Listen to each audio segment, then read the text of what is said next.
कौन है वो? अरे तुम लोग चोरों और डाकुओं को और जानियों और शराबियों को गले से लगा लेते हो, यहां तक कि दहशत गर्दों को, टेररिस्ट को गले से लगा लेते हो। और एक ख्वाजा सरा जो औरत से भी ज्यादा सिनफे नाजुक है और सेंसिटिव है, अपनी माँ का भी ख्याल रखता है, अपनी बाप का भी ख्याल रखता है, अपनी बहनों का भी ख्याल रखता है, अपने भाइयों का भी ख्याल रखता है, क्योंकि उसको ये पता होता है कि मेरी फैमिली मेरा सब कुछ है। और वही फैमिली उसकी मैयत को भी ऑन नहीं कर रही। ख्वाजा सरा का कसूर क्या है? वो कोई चोर है, वो कोई डाकू है, वो कोई दहशतगर्द है? Who is she? क्या ससुराल वालों के घर में ख्वाजा सरा नहीं पैदा हो सकते? क्या वो भाई ख्वाजा सरा नहीं हो सकता था? क्या वो बहनोई नामर्द नहीं हो सकता था? मैंने देखी है अपनी आंखों से, मैंने बहुत से लोग ऐसे देखे हैं जो बांझ होते हैं, नामर्द होते हैं, उनको आप घरों से क्यों नहीं निकालते? उनके ऊपर इतनी डिस्क्रिमिनेशन क्यों नहीं होती? उनके साथ ये इम्तियाजी सलूक क्यों नहीं होता? कब तक आखिर हमारे मुल्क में, कब तक ये अंधा कानून चले? आई एम स्पीचलेस, मेरे पास कोई अल्फाज नहीं। एक बहुत बड़ा अलमिया है ये। वो फैमिली जो जिंदा तो दूर की बात, उसकी मैयत को भी ऑन नहीं कर रही। वो भाई, इसका भाई दुनिया से चला गया, वो उसकी मैयत को की तदफीन के लिए भी उसके पास छुट्टी लेने का टाइम नहीं है। सुना था कि खून सफेद हो गए हैं, लेकिन अपनी आंखों से देखा है कि वाकई खून सफेद हो गए। मेरे सब सवालों का जवाब आप लोग खुद बताइए मुझे कमेंट्स बॉक्स में, मुझे फीडबैक में बताइए कि सवेरा की मौत का जिम्मेदार कौन है? आया कि फैमिली जिस घर में उसने जन्म लिया, आया कि वो डेरा कि जहां वो रहती थी, आया कि वो बीला कल्चर जिसने एक मासूम और भोले वाले ख्वाजा सरा को मार दिया, या हमारा कानून?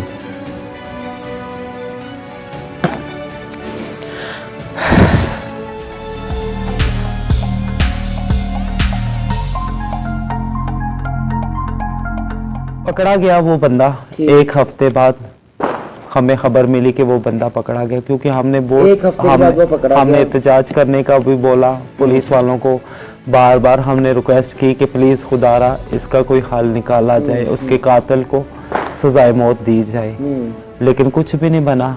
वो मालदार लोग हैं, पैसे वाले लोग थे, अय्याश लोग हैं, वो शराबी, जुआ, शराब खोरी, स्मगलिंग, मतलब उनके इस तरह के कारोबार हैं, तो उनके लिंक होते हैं। आपको पता है कि जहाँ पे पैसा कर सकता है वहाँ पे हम लोग कुछ भी नहीं कर सकते। उन्होंने अपना आप सारा सेव कर लिया। बदनाम कौन हुई? सवेरा हुई या हम बदनाम हुए?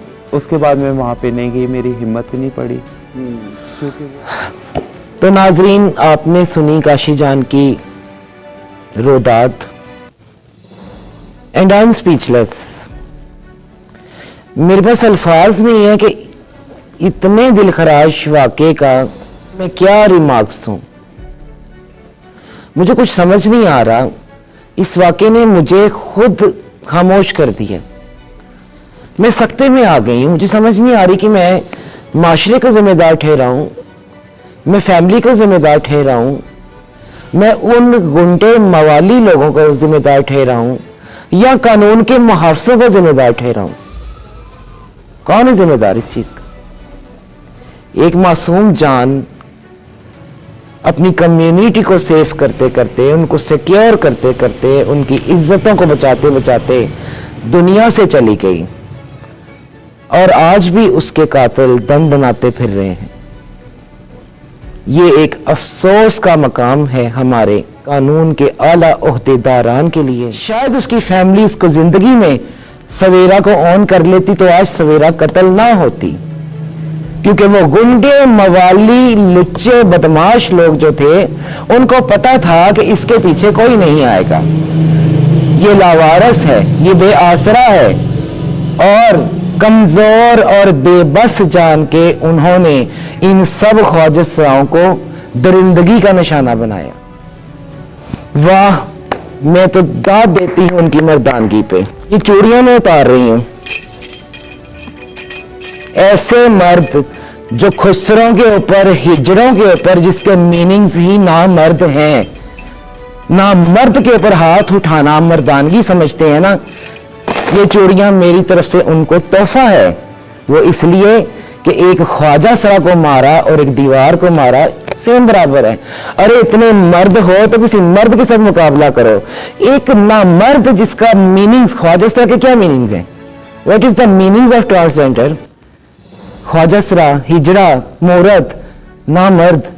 जो नामर्द है, जो बेबस है, जो लाचार है, जो कमजोर है, जो आपको कोई रिएक्शन नहीं दे सकता, जो आपको रेजिस्ट नहीं कर सकता, आप उसके ऊपर इतना तशद्दुद कर रहे हो, यहां तक कि तशद्दुद की इंतहा कि उसको जान से मार दिया गया। वाह, क्या बात है आपकी मर्दानगी। और आज भी दंदनाते फिर रहे हैं और मेरे कानून के मुहाफिज खामोश हैं। आज भी वो लोग, वो कातिल दंदनाते फिर रहे हैं और आज भी वो डेरों पे जा रहे हैं और आज भी वो डेरों पे जाके ये वायलेंस कर रहे हैं, मूर्तों को हरास्ट कर रहे हैं। कौन है जिम्मेदार? इतना अंधा कानून, इतना अंधा कानून तो मेरे ख्याल में दुनिया के किसी मुल्क में नहीं होगा। हम तो इस्लामी जमहूरिया मुल्क पाकिस्तान में रहते हैं ना, जहां पे इंसाफ इंसाफ आए दिन हम जस्टिस की आवाजें बुलंद होती हुई सुनते हैं। किधर है इंसाफ? आज वो मूरत काशी बेबसी की तस्वीर बनी हुई है। उसने फंक्शंस छोड़ दिए, उसने वो इलाका छोड़ दिया, उसने वो एरिया छोड़ दिया जहां पे उसने अपनी आंखों से, खुली आंखों से ये दिलखराश वाकया देखा। और वो इतनी बेबस और लाचार है कि इस वक्त वो जॉबलेस है और उसको नफरत हो चुकी है फंक्शनों से, उसको नफरत हो चुकी है इस बीला कल्चर से जिसे हम बदमाश कल्चर कहते हैं, गुंडागर्दी कहते हैं। Let's give me feedback. मुझे समझ नहीं आ रही कि आज मैं प्रोग्राम का वाइंड अप कैसे करूं और कहां से करूं। खैर, इसी के साथ इजाजत दीजिए अपनी मेजबान सोनिया नाज को। जुड़े रहिए हमारे साथ और देखते रहिए मेरी कहानी मेरी जुबान। अगर आपको हमारा प्रोग्राम अच्छा लगा तो मूरत टीवी के चैनल को सब्सक्राइब कीजिए और बेल आइकन को प्रेस कीजिए ताकि आपको हमारी हर नई आने वाली एपिसोड फौरी मिल सके। मूरत शो को लाइक और शेयर करना ना भूलिएगा। सपोर्ट और प्रमोशन के लिए आप स्क्रीन पे दिए गए नंबर पे कांटेक्ट कर सकते हैं। अपनी मेज़बान सोनिया नाज को इजाज़त दीजिए। अल्लाह ने के पास।